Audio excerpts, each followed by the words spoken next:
It's not a matter of if I'm going to get hacked, how many times it's going to happen.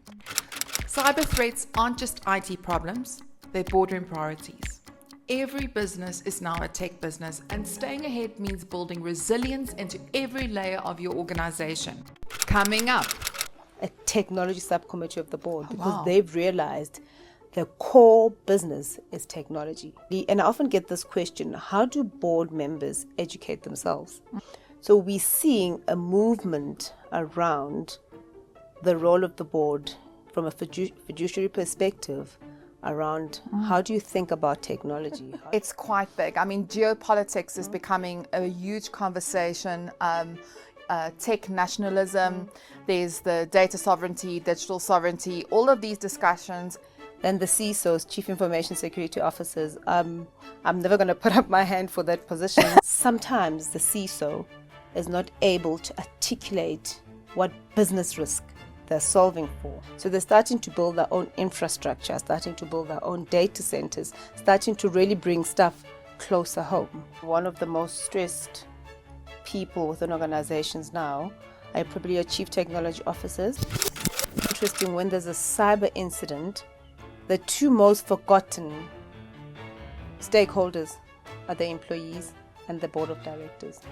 And there's annoying call centers. For me, what's important is how do you educate yourself? How do you even educate your children around cyber safety, cyber bullying? I'm Carmen Murray, founder of Conscious Leaders and Carmen Murray Communications, and I'm joined by Busi Mathe, a seasoned leader in digital transformation and cybersecurity, serving on boards like MTN Ivory Coast, Curro Holdings, and famous brands. Together we unpack Armour Up, how to stay cyber resilient in an evolving threat landscape. If you're on a board or leading a business, this is your roadmap to staying secure and ahead of the game. Let's dive in. If you want to join the Conscious Leaders movement, go to the following link, linktree/Carmen Murray. There you will find all the resources, activities, as well as the link to our podcast, the link to our YouTube channel, and then also all of the current activities that we are hosting, as well as access to our digital magazine. Thank you. A warm welcome to yet another episode on the Carmen Murray Show. Today we are going to unpack the challenges that exist within the cybersecurity landscape and try to understand what are the challenges that are within cyber resilience and what do we need to do to armor ourselves so that we can build a more sustainable future. With me in studio today is a phenomenal teacher, but also a phenomenal woman that specializes in cybersecurity. Her name is Busi Mathe. Hope you are doing well. A warm welcome. How are you? Thank you, Carmen. I am exceptionally well. Oh, it's so good to have you here. Listen, I don't know where you get time to get the day job done, but I see that you are serving on so many boards.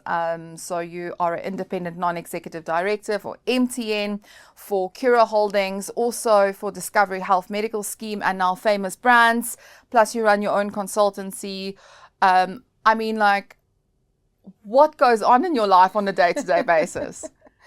I remember my dad saying to me when I was young, you only have 24 hours in a day and you choose how to use them. So it seems like a lot, but if you love something and you really want to make a difference, it becomes part of who you are. Don't get me wrong, I get tired, but my daily routine, I have to hit that gym every morning so that I'm energized and I'm able to go for long periods. And I love what I'm doing. So what is it exactly that you do? So what do? I help organizations, and this is from SMMEs, startups, all the way to listed entities, really understand the cybersecurity landscape and think about what controls they need to put in place to become resilient. Because gone are those days when you speak about cybersecurity, because cybersecurity is just about protecting and preventing unauthorized access to your system. But cyber resilience says we are going to get that unauthorized access to our systems. We are going to get hackers coming in. But how do we make sure that we actually are able to adapt and recover quickly. So it is, once we've been attacked, what processes, people, technology do we have to ensure that we are able to run our business? So it goes back to your sustainability. How do we ensure we are sustainable? We get hacked now, in few hours or immediately, we are able to still continue running our business. Yeah. And something that really fascinates me about this world is, when you start looking at the annual reports of organizations and all the risk mitigation that needs to happen, it makes you realize the immense burden that comes with, cyber resilience. As you always say, it's not a matter of if I'm going to get hacked or there's going to be a breach, it's how many times it's going to happen. And, this just shows you, I think you once mentioned that the CISOs are on call. Like, if anything happens, they can't just have a normal holiday. If something happens while they're on holiday, they need to act. It's a very big thing. It's a serious job. It is. If you ask me, one of the most stressed people within organizations now are probably your chief technology officers, because you have to make so many decisions around technology. Technology rationalization, what do you bring on board? How do you bring it on board? Is it fit for purpose? And is it actually going to help us from a resilience perspective? Then the CISOs, Chief Information Security Officers, I'm never going to put up my hand for that position because I believe they carry so much stress if anything happens. And as simple as somebody cannot log in, and they might have just forgotten their password, might have been a group of people, something has just happened. The CISO needs to have an answer immediately. So it is, you always have to be on top of things. They need to understand what's happening from a business perspective. They need to understand what's going to happen in the next 5 years. So what is the strategy of the organization and how are we placed to support that strategy? Because it's not about solving a problem for now.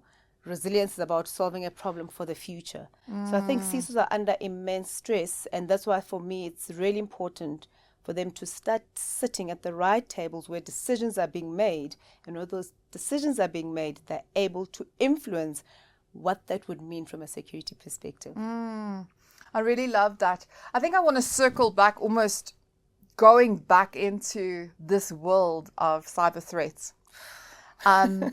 It's quite big. Geopolitics is becoming a huge conversation. Tech nationalism, there's the data sovereignty, digital sovereignty, all of these discussions amongst the evolution of technology. As much as you becoming resilient, the counterparts are finding ways to hack. That's true. So perhaps you can create a understanding of what does the threat landscape look like at the moment, and what are you seeing?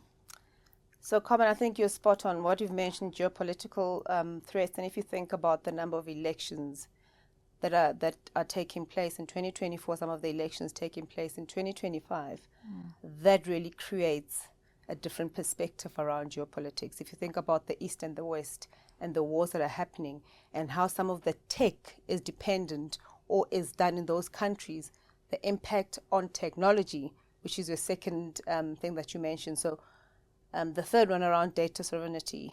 Data has become a currency that organizations are actually saying, we're going to convert this into some sort of an intangible asset.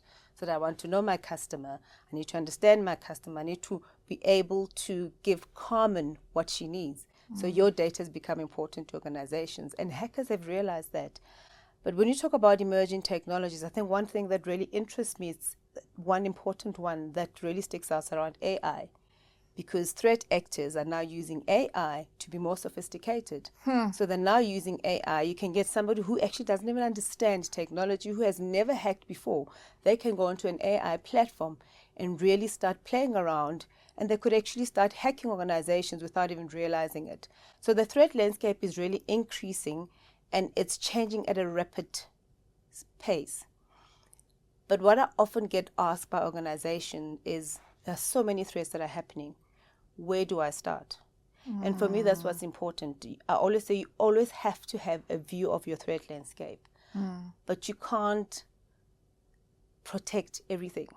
If there's an organization that believes they can protect everything, then they are really printing money, because it's expensive. Yeah. So if you go back to geopolitics, I think it's important. So for example, I'd say to organizations, before you even start, think about my locations.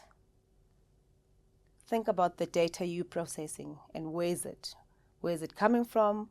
Where is it residing? Which countries does it cross before it gets to where it needs to go? Think about, the third thing I'd say you need to think about is technology stack. So what technology am I using? Who's supporting this technology? Is it from another country? And being in Africa, most of the technology we use is not is not African technology. If you think about your Microsoft, if you think about all the technology stacks we have, majority of them are not done here. So it's often organizations wants to know, where do I start? I mean, emerging risks, any publication you open, World Economic Forum, anybody will talk about the emerging risks that are happening, geopolitical, data sovereignty, cybersecurity. They'll talk about third-party risks, with dependency on third parties from an organization perspective. They also talk about AI, how AI is really becoming so important and really traversing across all different spheres of the organization. And the one question I often get asked is, but where do we start? Do we really have to, as an organization, keep abreast of all these? And which one do you, how do you prioritize? Which one do you start with? Yeah. And I often say, it's important to really firstly understand your locations. So if I'm an organization that's based in South Africa, where else do I operate? Because that gives you your landscape where you can start thinking, what are the impact of geopolitical? What are the impact of data sovereignty? What are the impact of third parties that I use? Similar understanding your technology stack. It's becoming very important, especially around the conversation of tech rationalization. What does it mean for me? Am I operating in a country where there's some legislation around technology, similarly to data?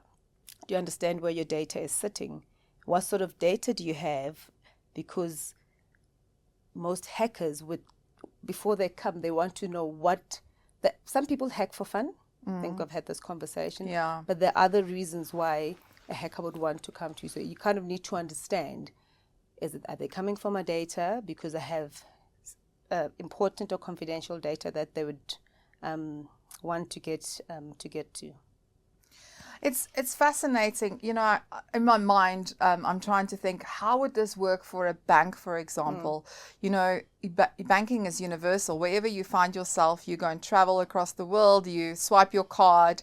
How does that ecosystem of data and how it's transferred, and globalization work in terms of this whole concept of tech nationalism? It's fascinating to me because I see that it's a huge conversation where infrastructure is almost brought in-house and building your own infrastructure. If that is starting to happen at government levels to protect themselves from a geopolitical perspective, surely we're going to start seeing that a lot with corporates as well, building their own infrastructure, but that must cost a fortune. So I'm hearing two questions. Yeah, you're hearing thoughts coming out of my mind going, oh my word. Like, I'm just trying to make sense of this. This is insane. So if maybe let's start with the second question around, infrastructure. Most governments thinking about, how do we build our own infrastructure? How do we make sure from a tech perspective we don't depend on anybody else? Because then they could decide, or something could happen, we could have a huge impact on us as a government. We're seeing a lot of that happening. But what's interesting, it's just not happening in one part of the world. Typically, you'd see something start in a more advanced tech countries like, your Germany, that part of the world. But what we're seeing, so many governments, even in Africa, are starting to think about, what does this mean for us? If we are so dependent on so many third parties, from a nation state perspective, geopolitical, how do we limit that? So they're starting to build their own infrastructure, starting to build their own data centers, starting to really bring stuff closer home. And this really puts a span in the works for organizations, because I think, if you think about legislation and how legislation starts and how legislation is influenced, I think in the long term, we're going to start seeing legislation that is very specific around technology, about where do you get how do you source your technology? How do you know where your data is being stored? How do you ensure that it's resilient? And if you cannot answer those questions very strictly, I see some sort of legislation actually kind of trying to get organizations to build this locally in country. And that's just from a geopolitical perspective, and so that we kind of understand. And also from a resilience perspective, because if the government is trying to be resilient, if organizations that have key infrastructure that are not part of the state, if something happens to them, it's still a geopolitical impact and has a national impact on the government. So I see in the long term, I don't think it's going to happen in the next 5 years, Carmen, especially from an African context, because we still have a lot of things we're thinking about from an Africa perspective. So one of the big things now is about data sovereignty. What does it mean? Can us as Africa have a legislation similar to GDPR, which is for Europe? So the whole of Europe have one data privacy legislation where data can move freely around that continent, because there's an understanding and appreciation of, the economic benefit that brings. So the big conversation now, which I think might happen quicker than the tech, is around data. How do we create an Africa-wide data privacy legislation? So where we're able, even just from an economic perspective, to say, if data moves from this country to this country, it's going to be secured. You need to abide to these principles, and once you abide to these principles, then you can transfer data across the continent. So I think the data one is way ahead. I think the tech one, given where we are from a continental perspective, is it's still getting in there. And your second question around banks or these multinational organizations where they have your data and you say you easily travel, you have your card, you can swipe anywhere. I think it's because of the data. Most banks, when the data privacy legislation started in South Africa years ago, they really went in and started understanding what data privacy means, what controls they have to have. And most of the banks I have worked with actually have an agreement with different countries around data. So they've signed with the regulators, different regulators, they've signed some sort of an agreement to say that, the data that's sitting in both, whichever countries we're traveling, our customers are traveling in, it's our data and it's going to be kept safe. But if you think about it, your data is probably sitting at a cloud. So it doesn't even go to that. When you swipe in America, buying your Starbucks coffee, that data just traverses through Starbucks, but it's sitting in a cloud somewhere. And that's also... And it's understanding where that cloud... And it's understanding where that cloud is operating from a data sovereignty perspective. Very interesting. While we are still talking about the threat landscape, I wanted to, also just understand from you what you think about this. Maybe it's not a big deal, but I mean, in the world of deepfake, and, we're seeing this evolution of that, and this annoying call centers, with people calling you all the time. AI machines calling you. AI machines calling you. How are we as ordinary citizens able to tell the difference? How do we know that the call center that's actually calling us is actually not from the company?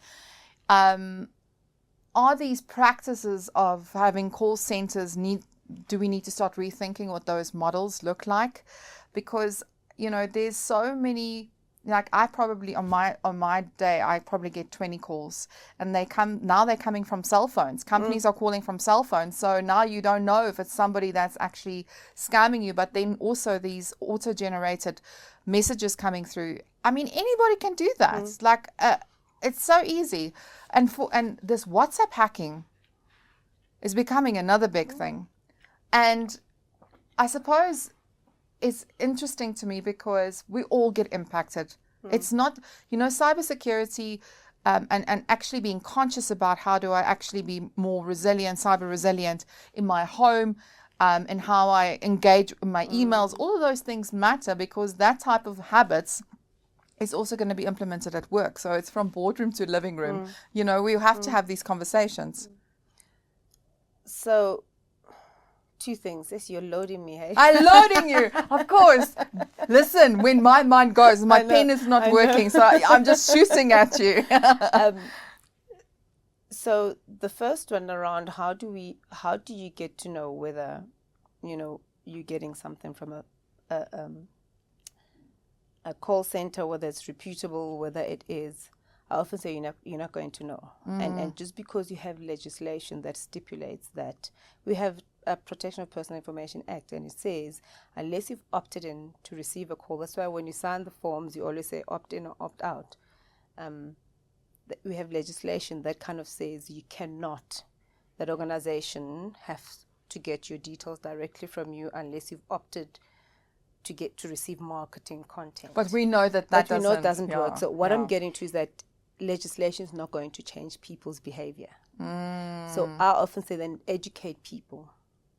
So you are going to get those calls, you are going to get those automated WhatsApps, you are going to get to all those things. For me, what's important is how do you educate yourself? How do you even educate your children around cyber safety, cyberbullying, what that means, how you disclose your information, what you should disclose, what you shouldn't disclose. Because once you start building that armor, and that's the biggest armor I see are the people. Because when a phishing email hits, what has to happen? Somebody has to click on it. Somebody has to click on it so that the hacker can get onto a system. It's very rare that a hacker can just get onto a system without somebody or somebody doing something. So that's why I often say education for me is more important. How do we educate people around how they need to react when they get these calls, what they need to say, what they don't need to disclose, because that is far more important than trying to say there's a piece of legislation that you need to comply with and still trying to get to these organizations. But the second interesting part you're talking about is the deep fakes. So when I started in cybersecurity, I would say when you're doing cyber training, would say to a financial manager, if you get an email from a CEO saying, please pay this invoice immediately, it's 1 million rand, you can just call the CEO and verify with him whether it is him. But guess what deepfake has introduced? Deepfake has actually gone to a point where they have mimicked the CEO's voice so much that you can call. I mean, I'm aware of an incident where a financial manager received an instruction from a CEO saying, please pay this immediately because we are busy with an M&A. It's still confidential. I'm just bringing you in so that you can make sure this gets paid. And the person called the CEO's number. And the CEO responded, deep fake, as if it's the CEO, same voice, same tone, same, there's certain things you know about people that you've worked with for so long. This person responded, hung up, and the money was transferred. Only to find out it was deep fake. Yeah. And that's what AI has introduced. So the question is then, what do you do as humans? So how do you start? So we now start talking about zero trust architecture. So where you don't trust anything. You don't trust anybody. There needs to be certain authentication. And that's why now for your banking app, facial recognition, finger. Because instead of calling the CEO, you can just call the CEO and say, sir, you need to authenticate. The deepfake doesn't have the CA's fingers. The deepfake doesn't have the CA's face, the CEO's face. So it's getting very complicated, but it goes back to the most important armor, educating people. Yeah, I love that you're saying that. And the banks do that very well. Like they really keep it, every time when you log in, there's always a notification. Do you know about the latest scam? It's irritating, but I'd rather it's know. Very important. Yeah, I'd rather know.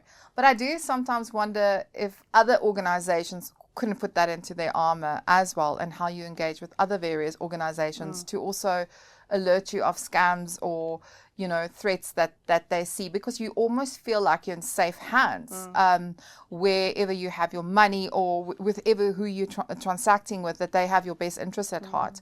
So, I love what you're saying there, and also making sure that we as human beings are, that we are educated, because we're not working with the technology every day. We are not in the back end systems. We don't know what's going on down there, and a lot of those things are not disclosed, publicly. But it is important to keep everybody's fingers on the pulse. Like zero trust is also very important. Those kind of things. But I digress, and I want to bring it back to, now that we understand what the threat landscape looks like, what shifts do we need to see for organizations, to put the right proactive cybersecurity measurements in place? So I've worked with organizations where they have very good cybersecurity strategy, very good incident response strategies, and they have some level of people engagement. And when I talk about people engagement, it's just not engagement, but it's also training and awareness and doing all the different exercises. But what I often, and I've sat in war rooms, so when an organization has been hacked and you have all the people that need to be in a room, the CISOs, to technology support, to insurance, to in a room trying to understand what has happened, how do we react to this? And what I often see, that beautiful strategy, that incident response plan, this business continuity management, it's actually on the side and conversations are happening. And what I often say now to organization is that you can have all the papers, but until you have rehearsed it and simulated it and have done it to as best as you can, you're actually not going to know what to do. So for organizations to really get into that space, it's really taking those documents that you have consultants come and draw for you that really made sense and continuously update them. But just don't update them because you've acquired a new business or because you're going into a different market, but actually simulate them. Say, if we were to get a ransomware now and our systems are locked, and you actually act as if your systems are locked, how are we going to react? What are we going to do? It's like a fire drill. It's like a fire drill. Thank you. Yeah. I used to do that also in my past life. We used to do business continuity, and we'd get an ambulance coming in and we'd have smoke. You see? We would create the whole thing. But it's now important for organization from a security perspective. And it goes back to what I said earlier. Which markets, what data, and what's your technology? So then once you know, and what are the emerging risks? So I think I'm going to be hit by a ransomware because I'm in this industry and I've seen there's a ransomware attacks that have been happening across the globe. Or I'm in the dark web and I've seen announcements that have I actually tried it? I didn't write, it's not a policy about ransomware. Have I actually gone in and did a fire drill on the ransomware? Does everybody know where to go? Are you going to have people going up the stairs, I'm going down the stairs, people bumping into each other? Or do you know exactly who needs to get involved, at what point, which systems are going to be impacted, which systems are going to come up at what time, and which systems we're okay for them to come back later because those are not our core systems? Do we know who we need to report to from a regulatory perspective? Do you know which countries? Have we segmented our network to make sure that if it's hit this part of our business or this part of our operations, it doesn't quickly traverse to the next part? So for me, what's important when you start thinking about how do you become more resilient is how do we then start taking, because most of these things organizations are doing and they're doing it very well, is how do you start taking those and actually have a fire drill around them? But remember, fire drills, what do you need? People. How do you educate your people to walk this journey with you? How do you actually show them? I've written an article about human shields being from a security perspective. I said our biggest armor are humans. So we need human shields from a cyber perspective. Because if our humans are so educated, they're not overworked, they're not tired, they will not click on that email. Yeah. They're not going to click on that email that says, it's Christmas, Take a Lot. Because they know you shop at Take a Lot. Take a Lot is giving specials. People click on that email because, oh, yes, I've just ordered from Take a Lot. Maybe it is. Might not be from Take a Lot. Yeah. So for me, it's the people and the simulations, making sure that you actually simulate. But it starts with all those things I've mentioned earlier. You can't protect yourself from everything. It's understanding what are my critical systems. And then making sure you have the right controls. And I talk about tech people. I talk about people, tech than processes. Get your people ready. Get the technologies. Understand where your data is sitting. Yeah. You know, as I just think about this fire drill. So I used to work on the ships many years ago. Many years ago. And I used to be in charge for a raft and to do the fire drills, and it was a thing that we used to do, like I think 2 or 3 almost every cruise. It was quite intense. Yeah. But I cannot tell you how that mindset actually was so ingrained into us. The awareness that it drove around, like if the ship has to sink, how we have to clear the cabins, how we have to put white cloths on the door handles and make sure that we've cleared all the rooms. And, once we had an incident where it really happened, and it was almost like unconsciously doing the correct thing. And this is really what this is all about, is unconsciously doing the right thing. It's like that unconscious competence. Yes. And this is so important when it comes to, being cyber resilient. Is also, we've seen so many things at play in the public domain where hacks happened, there's no communication, customers are not informed, because there's no communications plan. I mean, talk to me about that, and specifically what you've seen in the work that you do. So there's probably a communication plan. There's probably even drafts that have been done. But in the moment, because nobody has ever, it was done maybe 2 years ago, it's done annually, it's gone to the right channels from a governance perspective to be signed off. But nobody has ever actually gone and said, okay, guys, let's really review it now and let's actually send it. Let's start acting as if we do have a crisis. Carmen, you're the comms person. When there's a crisis, your responsibility is, as soon as there's different tiers when you have crisis, as soon as it hits this tier, there is a communication template. You don't even need to change anything. There's a communication template. Understand who it goes to. And I sat in a meeting where one of the directors said, it's quite interesting when there's a cyber incident, the two most forgotten stakeholders are the employees and the board of directors. Wow. Because everybody's running around telling the other stakeholders. They'll tell the shareholders, they'll announce if you listed. Now you have to tell the JSE if it's a data breach and you think there's personal information. You have to tell the regulator in South Africa. So there's so many, if you're in financial services, there's other regulatory bodies. First have told your customers, sometimes even get the CEO calling the biggest customers just to calm them down. And this director said it's often the employees and the boards that are last told. Wow. And I turned around and I said, is there actually a communication plan? So there is a communication plan, but do you actually have those draft communications for the board and for the employee?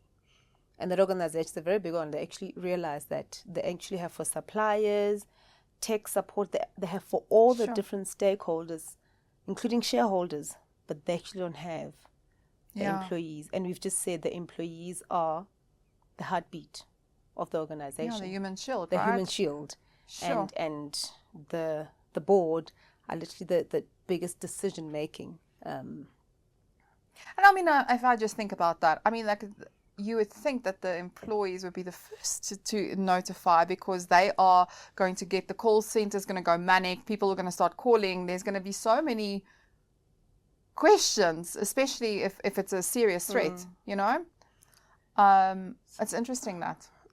I think it's because you can't really control what employees can do. They can put it on Twitter, they can... that makes sense. So it's more around how do we not, an organization say they don't want to do that because then they are going to scare their employees. It's going to be heightened. The threat might even be more heightened, and they're going to start calling each other.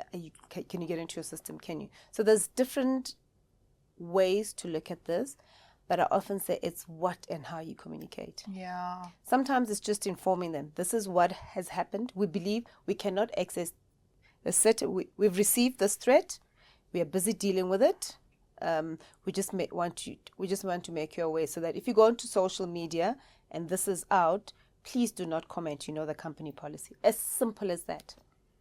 And I want to, really understand also from you, since we are talking about boards, I see a lot of trends happening around boards not being informed, or boards perhaps not being as educated on technology and the technology evolutions that are happening, and the difficulty around cybersecurity to say, okay, right, these are the technologies that we require, but the budgets are not approved. What do you think is happening then? How can those conversations be facilitated better? What have you seen in your line of work? If you're aware that in the US, from an SEC, all listed entities now, they've been mandated to have a board member who is security savvy. Oh, wow. And they've become very strict around reporting cyber. When you're listed to an SEC, they're very strict around within X number of hours, you need to have reported your cyber incident and the board needs to actually have seen it. So it needs to have gone through the board before it's reported to the regulator. We've seen in Zambia, from a financial services perspective, where there's a regulation around what the board needs to attest from a cybersecurity, and doesn't say management or exco, it says the board. So we're seeing a movement around the role of the board from a fiduciary perspective around how do you think about technology, how do you think about security, how do you think about resilience, because our role as board is to ensure our organizations are resilient from an operations perspective, from a supplier perspective, from so many other things. But cyber has always been, on the side. And that is really becoming very important for board members to really then understand, when you talk about technology, when we're acquiring technologies, when you say we're going into different markets, when we're saying we are becoming a client-centric organization, when we say our strategy in 5 years is to grow to this, what technology do we then need to support that growth? And in that technology, what sort of threats are we introducing by bringing that technology? Yeah. So then you kind of need to have an understanding and appreciation of the technology landscape and an understanding and appreciation of security. What cybersecurity risks are we introducing when we have this strategy? So I think it's important for boards to really, and I often get this question, how do board members educate themselves? And there's this debate that's happening now globally around, do you bring a tech-specific director to sit on a board? Do you bring a cybersecurity-specific director to sit on your board? Or do you bring them in when these decisions are being made?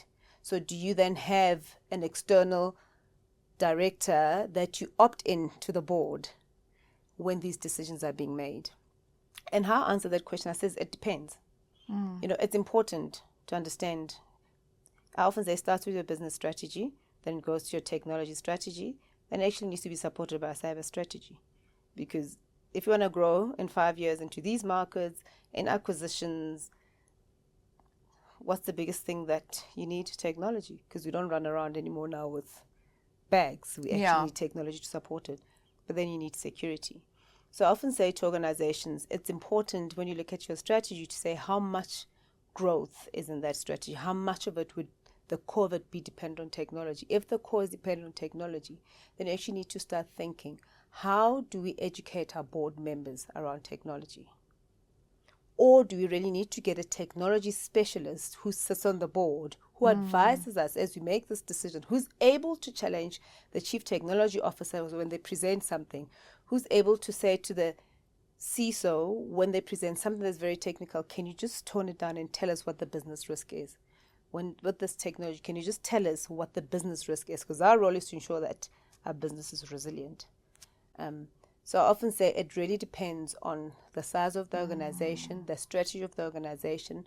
I mean, now you see most big banks have a subcommittee of the board, a technology subcommittee of the board, because they've realized the core business is technology. Because they're a technology platform. That's why you can go into your bank and do so many other things. That's why you can go into your app and buy I can buy airtime, I can play lotto, but it's because now they've created a platform. So they've now becoming a tech platform for all other third parties to come into. So it's important for organizations to think that. But then I say to the board members, I think it's important for us to also read up and understand and really appreciate where technology is going. And just have an understanding of what technology is, what technology means, and be able to ask those questions. By doing this, what risk are we introducing, and how are we going to mitigate against that risk? And often ask questions. I mean, I am the simplest person. I think you even saw it in my teaching. I simplify things. I always say, just tell me what the business risk is. Just tell me how we're going to address that risk. So it's important for board members to really understand, have an appreciation and understanding. And if you don't, there's so many free courses. I say that to people. There's so many free courses. There's so many podcasts. There's so many that can just get you up to speed to really appreciate where we are.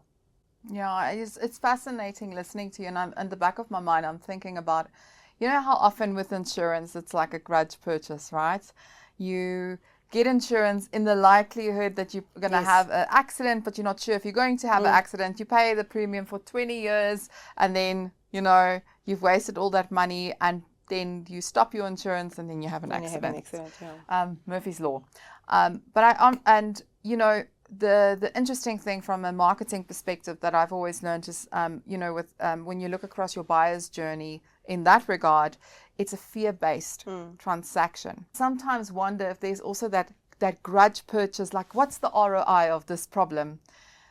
Can we really prove that, all this money that we're spending, are we not just throwing it down the gutter? I mean, is this a crazy way to think like that? You're spot on. Carmen. Okay. It's the ROI question gets asked often, especially when you talk about technology. We want to upgrade our front of house because it interacts directly with the customers. It's going to make Carmen's life a bit easy. That's an easy sell, because I can see Carmen spend 20 minutes trying to do something in my environment, but because now we've upgraded with Carmen spends 5 minutes, so it means Carmen now has 4 purchases she can do over a period of time. So do you understand? So that one is easy because it's measurable. I have customer facing, interfacing. It's often easier to get approval because the ROI can be calculated so quickly and can be measured so quickly. But when it comes to some of the technology from a cyber perspective, it's still a bit of a grudge purchase. And I think for me, there's two elements.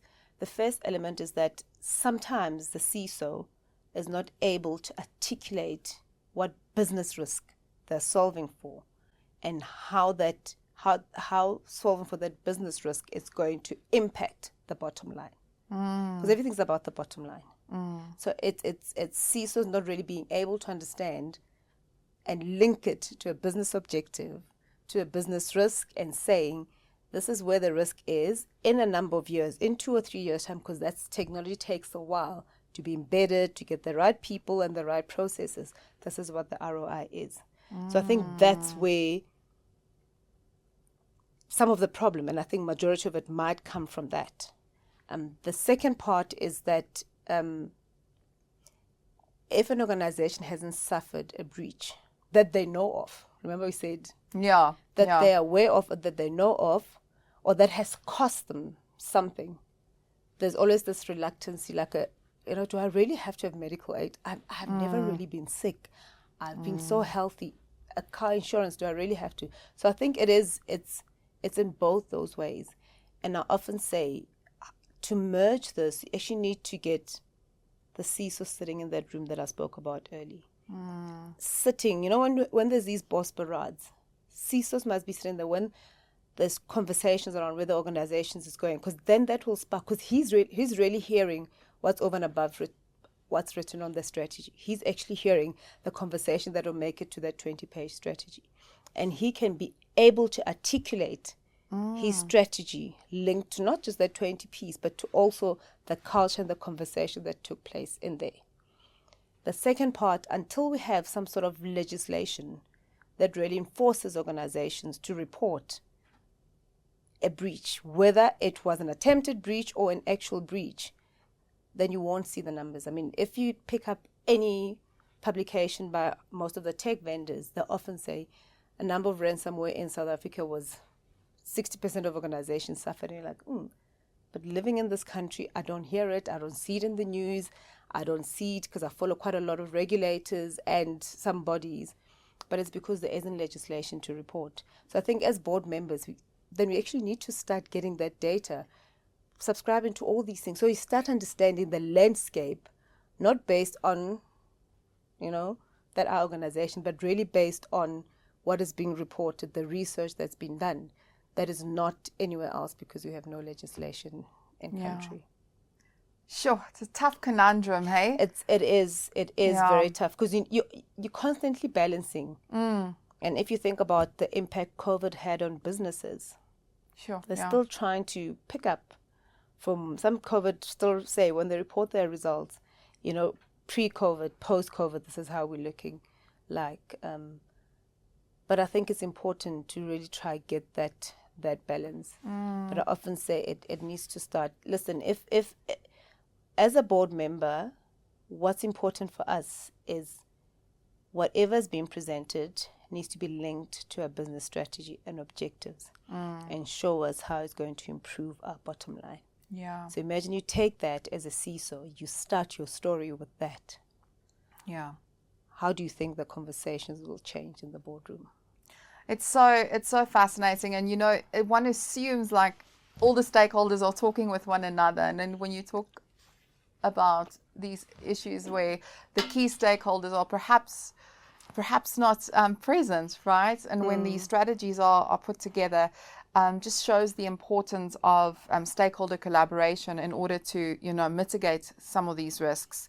And also to justify the budget allocation that goes towards some of these infrastructures, because, it's the people that actually works on the ground with the technology. I mean, how many times do you look at change management, or there's a new technology that's been adopted within the company and then nobody's using the technology, right? Because it's not doing the job properly. It's not really what we needed.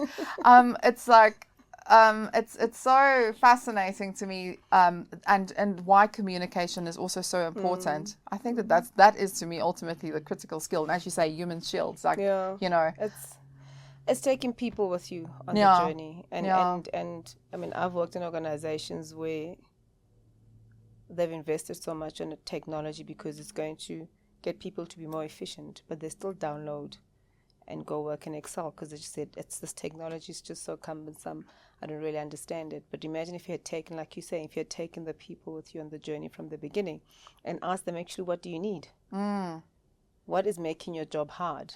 Yeah. And then when you go purchase that technology, you're actually addressing, because 80% of the people will probably have the same pain points. So if you address that. Yeah.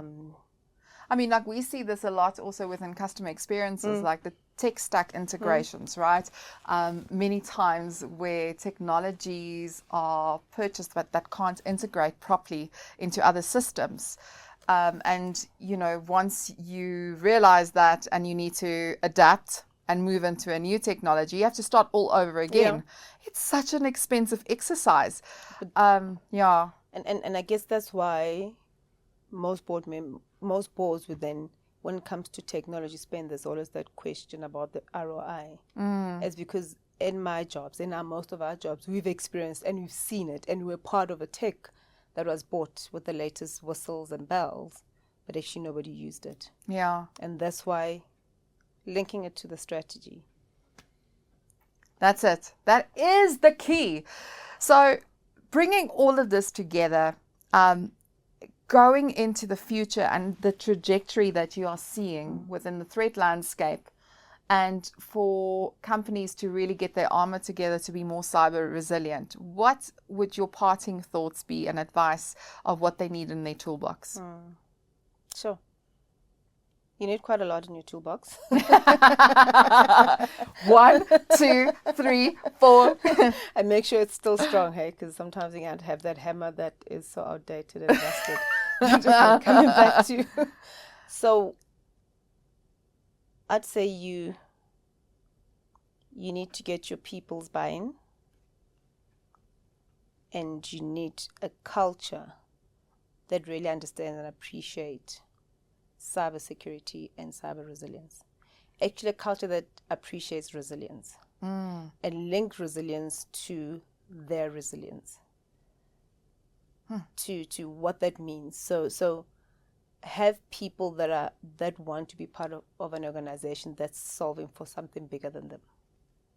Wow. And how that resilience impacts the spaces they operate in and the world they operate in, because people that are entering the workplace now are people that are more concerned about the bigger things, ESG impact they're going to have, the young people.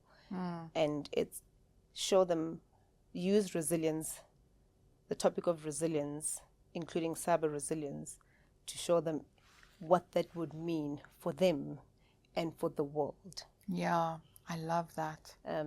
And secondly, you're not going to be able to protect everything.